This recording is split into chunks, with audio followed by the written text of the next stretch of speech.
A question was asked last session. Content created by company A, given through a mobile app, transmitted by a mobile service provider, and ultimately landing on the content of a particular user. Who is liable? That was the question. Let me begin by saying I want to take that classical example to say each and every stakeholder in the chain is liable. Why? Because this first company ABC, which created content which was digital in nature. So it actually was a content creator. It created, because of the content, it became a network service provider. It was purely qualifying as an intermediary under Section 21W. When it sent it to a mobile app for the purposes of further dissemination, the mobile app service provider was nothing but a network service provider who was providing us services on a network. The moment through the mobile app, the said content got transmitted by a network, any network, Airtel, Vodafone, anyone. The said network service provider also was a network service provider because it was an intermediary. And finally, it landed up here on this mobile. Now, assuming that in this chain of 4 stakeholders, the content was anything which was illegal, who would be responsible? Company ABC, being an intermediary, would be responsible. The mobile app creator would be responsible. The Airtels and the Vodafones of the world, which are the network service providers, would be equally responsible. And if the content is illegal in nature and I publish it here on my mobile phone, I am equally responsible. The question is, how is this happening? All this is happening thanks to Section 79 of the IT Act. Section 21W has dramatically changed the landscape. 21W, let's see what it says.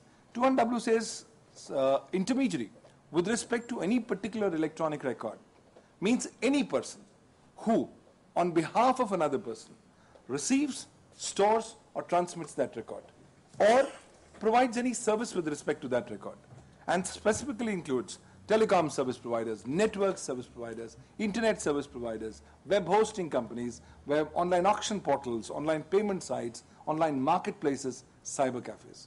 Now just close our eyes and say, okay, which is the company that's not going to become an intermediary? I think any company that's even providing connectivity to its employees would be qualifying as a network service provider. So in that typical example that was raised by the distinguished lady there, I think each one of the said stakeholders would be responsible under current law. Okay, while that's bad news, the good news is there's a way to get out of it. The way to get out is, the law says, well, this conference room has got 2 doors to get out. Please ensure that there are locks on the 2 doors and nobody gets out. You are not going to be liable. So what are those 2 locks on the doors? The 2 locks are that you are required to exercise due diligence while you discharge your obligations under the Act. What is this due diligence? 48 odd or 50 odd parameters under the IT Act that are applicable to your business, you need to comply. If you comply with that, the law says fine. If you comply with the IT intermediary guidelines rules, the law says fine. What does the rule say? Nothing.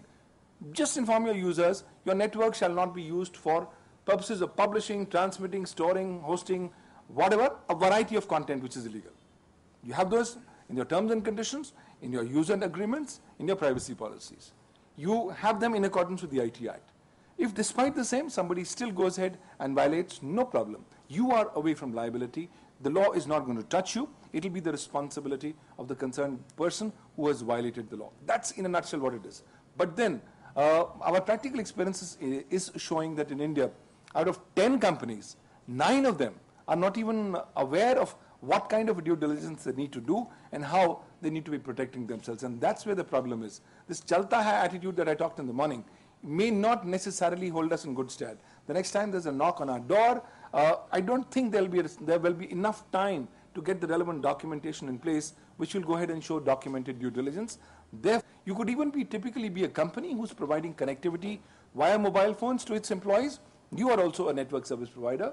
You are an internet service provider. And if you are storing, retaining, or transmitting any third-party information, which a variety of companies are currently doing it, you will be still be brought within the category of intermediary. Therefore, compliance has to be the only way out.